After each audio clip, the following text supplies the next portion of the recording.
Halo, halo, ovdje Radio Zagreb. These were the first words broadcast live on air at 8:30 p.m. local time on May 15th, 1926, marking the beginning of radio broadcasting in Croatia.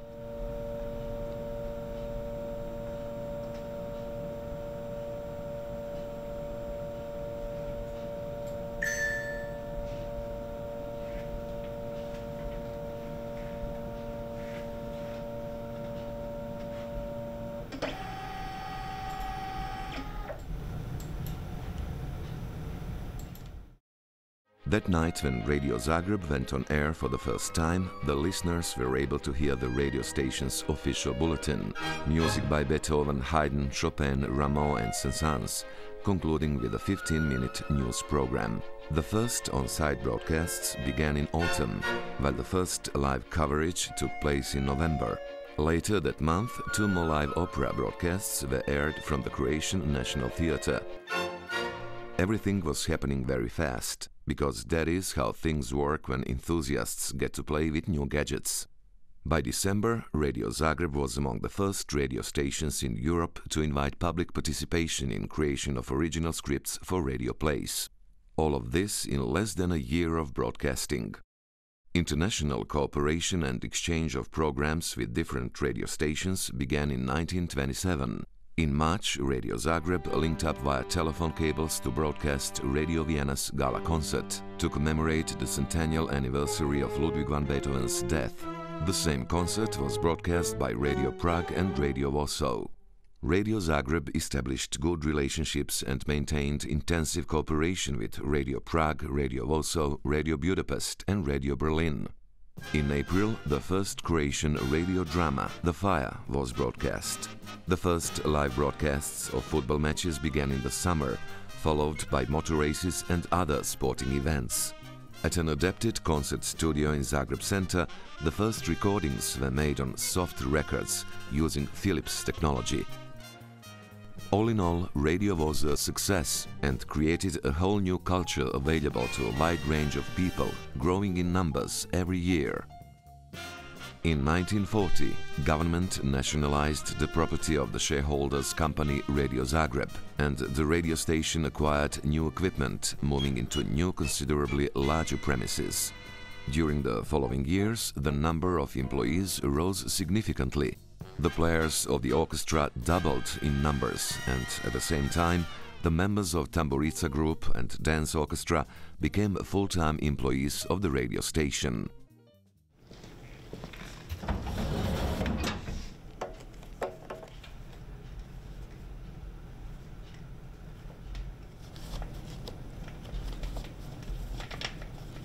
Come the 50s, new interests showed up on the public broadcasting horizon. It did not mean that radio's heyday was over, but the world was changing so fast, as did people, and finally new media caught their eyes. Spring of 1925 marks the first successful birth of radio's younger sister, television. And from its very beginning, it always intrigued people. It is assumed that there was around 2,500 television sets in Croatia in mid-50s, but there was no television program. Most of TV sets were on the Adriatic coast and Istria, where a good TV signal from Italian TV stations was available. Special delights for male viewers were football matches. During the summer of 1954, RAI aired its experimental program including matches of the World Cup in Switzerland. The interest in television was growing rapidly. New generation of enthusiasts with interest in new technology emerged in Zagreb. Some locals had success with receiving TV signal from London and Berlin in 1929 and 1930 via receivers they had built themselves. They had all probably seen how television worked in 1939, when the first TV set arrived in Zagreb.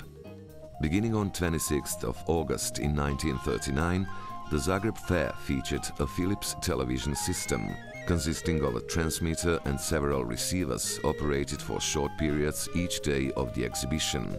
The fair's newspaper announced the event as the first, after television broadcasts in London and Berlin. True or not, the programming consisted of comedy, opera, music performances and the first TV news broadcast in Croatia. Just a few days later, the Second World War started and everything was put on hold.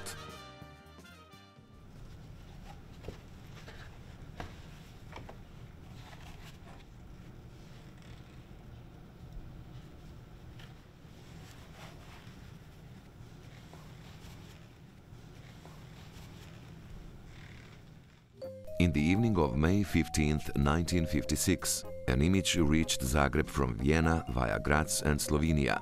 The emergence of television was perceived as a phenomenon on Croatian soil. All that was needed at the time was a transmitter repeater on the top of mountain Medvednica, better known as Sljeme, and the TV set at home.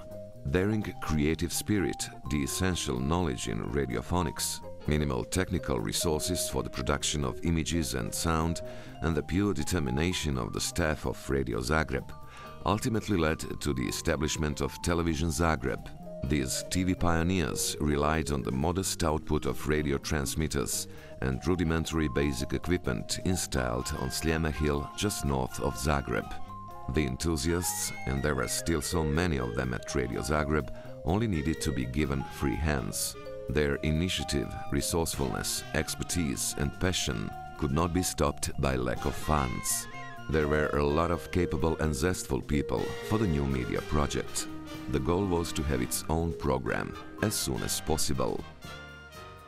3 days before T-Day, there was no equipment necessary for transmitting via Sljeme Hill. Additionally, Television Zagreb did not really have permission to broadcast Austrian program. But nevertheless, on that day, at 2000, everybody was in place, awaiting signal. First appeared color bar, and then text with sign of Austrian television. And when a speaker finally appeared on the screen, well, that resulted in indescribable crowd pushing in front of the windows and police intervention. Newspapers reported that around 100,000 people gathered to watch television that day.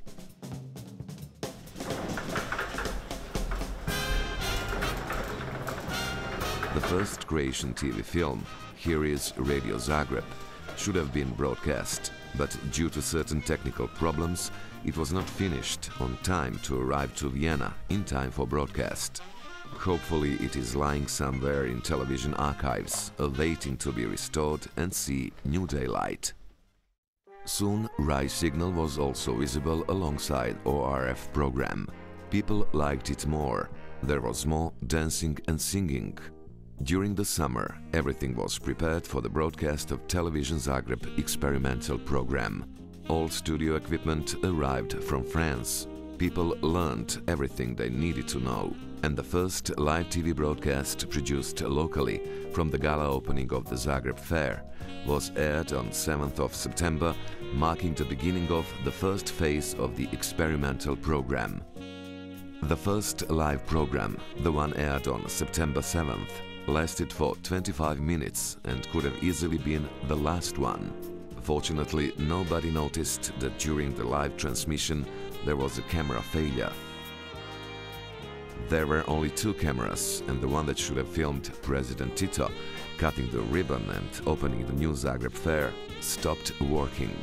In a few minutes, a French engineer managed to fix it, and people were able to see the president up close and personal, opening the new important economic hub. Without that camera, who knows what kind of the future this new television station would have. By that November, there were between 250 and 300 private TV sets in town. The date of November 29th, as one Slovenian newspaper wrote, marked the beginning of realization of the greatest cultural accomplishments of the century, television. Permanent experimental program of Television Zagreb started to run once a week. First on the coast, then in Zagreb and surroundings, and then progressively in other parts of Croatia. The people were being introduced to television through Western model of programs, mostly entertaining in character. So political forces in Yugoslavia failed to impose the view that the dominant function of television program must serve the ideological indoctrination, like it was the case in the East. News, documentary, film, TV plays, dance and music, sports.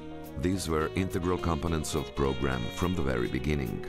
Artists of all kinds again joined forces with tech geeks, and culture evolved again. In the summer of 1958, Television Zagreb, as part of its experimental program, transmitted World Cup via Eurovision. Sometimes you could wonder if this promptness in establishing broadcast was triggered by approximation of the tournament. However, the fact is that a small Zagreb TV crew with great efforts and sacrifice, being resourceful beyond description and more professional than anyone could expect, managed to run a television station successfully from scratch. Then they were not aware that they were pioneers of a new culture. The emergence of orchestras, radio and TV drama, films, series, documentaries, music, photos, TV stars that themselves became cult and cultural personalities made RadioTelevision Zagreb a bearer of invaluable cultural heritage. Nowadays, these captured testimonies are important to us. First as a history, and then as vital fragments that form our present and mirror on our future. Through these still pictures, we took you to the historic walk of our photo archive that keeps many fates of great masters of the radio and television space of Croatian radio television. And here we stop and greet you with the words of one of our greatest television narrator of that era. Poštovani gledatelji i gledateljice, trčite ususret životu. Vjerujte, uvijek će se naći neki anđeo da nam prišapne: hajde, diži se, život je vrijedan i treba ga živjeti.